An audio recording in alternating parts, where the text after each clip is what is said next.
I'm down at the boat. We're just sitting in the marina, but it's a beautiful evening. Got to take advantage of these sunny Seattle days. I tell you what. Smoking some LJ Peretti Smitty's own. Just a kind of an English mixture. So I would be out in the cockpit, but there are people real close by on nearby boats. And I don't know, I find that distracting. And in fact, I find just being around people, trying to make a little video like this, to be just utterly distracting. Which is why I haven't made any videos. We did a Kitsap Pipe Club, our annual slow smoke, social distanced pipe meeting. It was great fun. It was great fun. As far as I know, nobody got sick. So,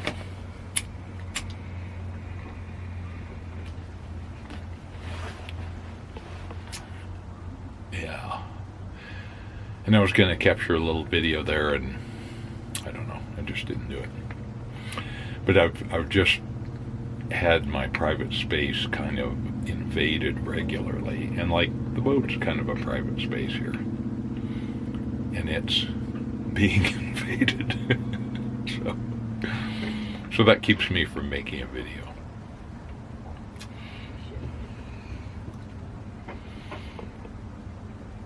So it's a day before Thanksgiving. I'm going to stop by the store and pick up a little bit of turkey, if they have any left, I don't know. And then bake a couple pumpkin pies tonight. I always put a little maple syrup in mine, and a little honey. And then tomorrow I'll swing by and distribute some, and then it's kind of like a rolling potluck. But we don't sit down and eat together. This year I'm not doing anything with anybody this year. So that's that. I mean, we're in the same place would be if we did herd immunity back in April. You know, we'd be right here back then. And healthcare would be just as close to being overwhelmed. And at the time, without any PPE, shortages of PPE and masks, gloves, you know, that could have been pretty bad for the healthcare workers. So, I don't know. Right now, you know, we're in our second or third wave, depending on who you talk to. And I know some people who've gotten sick, but and I read about people who have died, but it is what it is. But in general, I would say my impression is, just my sense of what's going on, is that things have kind of settled down and things have normalized a little bit on a couple of fronts. I mean, of course, the presidential thing. And I'm sure there will be some more surprises, but in general, things have kind of settled down. And without that constant barrage of tweets, the press has been pretty quiet about the White House, and so it just seems more settled down. But who knows? Then Boeing got the okay to get the MAX back in the air, and so there are actually a number of airlines who are looking to buy some of those whitetails, you know, the ones that were not actually, that sort of lost their delivery customer before they were delivered. So Southwest is taking some of those. Alaska Air is taking some of those. So suddenly Boeing is looking a little more prosperous somehow, instead of just in a tailspin. And they're so big up here that it kind of sets a tone, sets a mood. So that feels a little more normalized.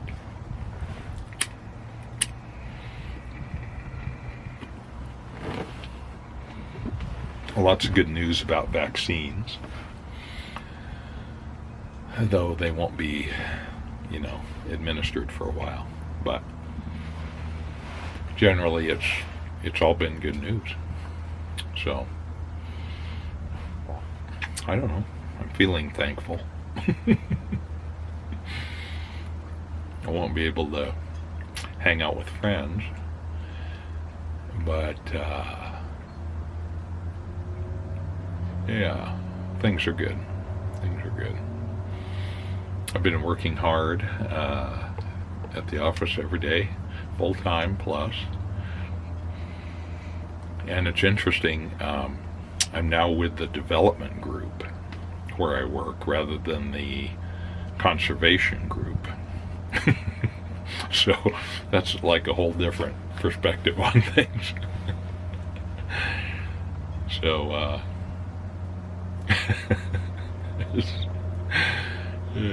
it's all good.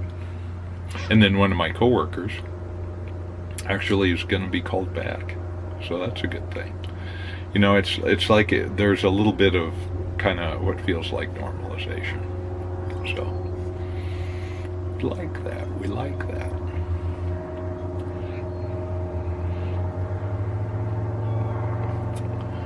Haven't been out much in the boat. A friend of mine bought a little used boat here at this marina, and it was anchored out. And he was thinking, well, maybe we'll get your dinghy out and we'll row out to that boat and take a look at it. And let's just pile in here and let's just go out in the sailboat. So it was just anchored out, not even a quarter mile probably. So we did that. Had a good time. It was a little windy, a little rough. So getting back into the slip had a little bit of drama. But other than that, it was good. So it was nice kind of getting the boat out. I'm going to have to do more of that. But I may have to dive on the bottom, put on a wetsuit, and dive down into Puget Sound and kind of scrape barnacles and stuff off the bottom. Or I could pay somebody to do it. And I may just wimp out and do that. So I'm smoking a Stefano Sant'Ambrogio. Nice little guy. That's a surprisingly large bowl. Thank you. So, yeah, just kind of hanging here and watching twilight come on. And it's not raining, and it's not gray. Oh my gosh, it's amazing how a little blue sky and sunshine changes everybody's mood. It's just incredible. Even up here in the Pacific Northwest, where supposedly people are so inured to gray skies and gloom, but it really does make a difference.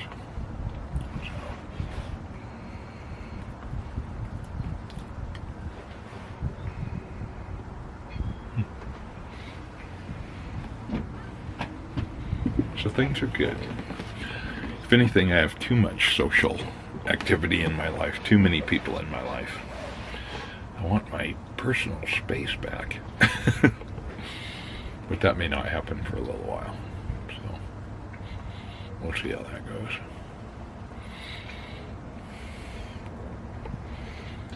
One of the projects we're working on is I walked around and talked to all the neighbors in the neighborhood around this lot, and we're building 6 tiny houses on them. They're like 230 square feet with a small bathroom, small kitchen, so they're self-contained tiny houses.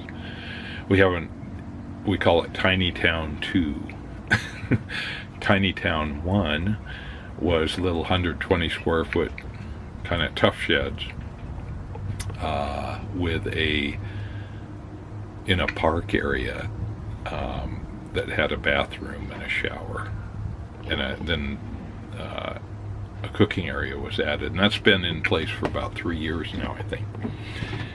And it took a little getting that settled down, but now that it is, it's runs very smoothly. So, and I'll tell you, okay, I guess you can say, well, fair market value, people can pay rent, people can work, and then they can pay rent. What if you can't work, and around here, prices are skyrocketing, so the cheapest thing you can find is probably a basement room in somebody's house that they're renting illegally, and for $500, $600 a month, it's just kind of crazy. So there is a real need for alternative housing, and I don't know, we don't do that very well here.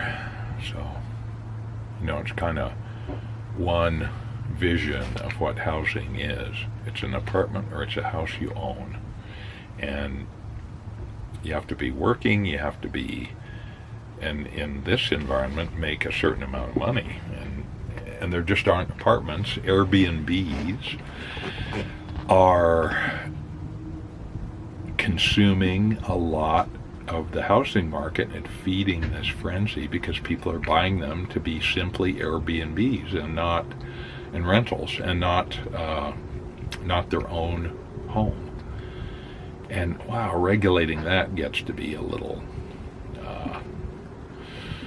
imperial, So, but the outcome of that is that housing prices keep going up, especially at the low end, and there really isn't anything for single people just getting started. They may be working, but they can't find an apartment, they can't find a place to live. So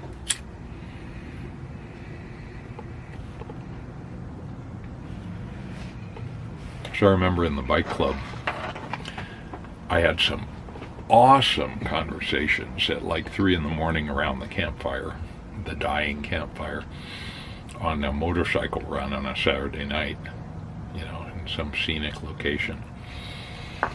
And our motorcycle club is made up of American and Canadian riders. And so the Canadians often had a more government solutioned outlook on things. And so we'd argue, back and forth. And I was a libertarian when I was a teen and early 20s. I'm still pretty fiscally conservative. But their point was, sometimes the free market can't respond. For instance, trailer parks are no longer able to be, they're still a zoning category, but you could not get a new trailer park approved. The county folks have told me that. And you might say, well, zoning itself is an undue burden on people. Yeah, except people want that. They want to not have 4 houses crammed into this little lot right next to them. So I don't know. It's an ongoing discussion, and everybody has their opinion, and that's all good. But sometimes the market is unable to respond to some needs, and so people live in their cars. They live, in the parking lot of Walmart, in a motorhome. They live out in the woods. A lot of young people couch surf. Just they're kind of in a constant rotation of couch surfing. And so, what do you do?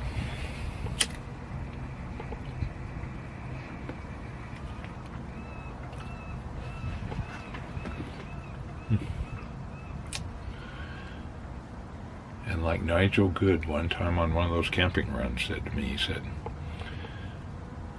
what do you expect your government to do for you? You know, what needs can it help provide to keep people safe and moving forward and upward?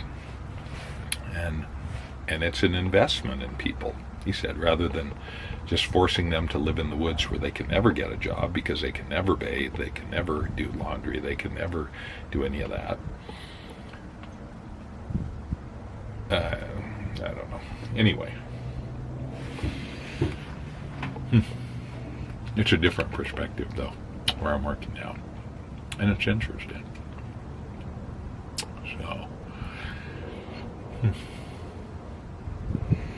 So tomorrow's Thanksgiving, U.S. Thanksgiving. Canadians are smart. They have it a month ahead.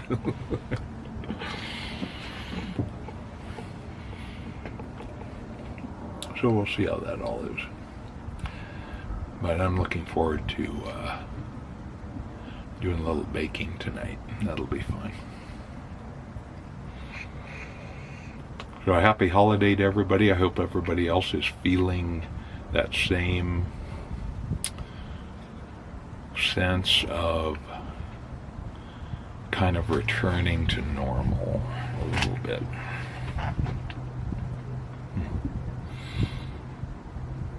Yep. Other than the virus, of course. But then, I mean, we've been at it for not quite a year, so this is almost becoming a new normal.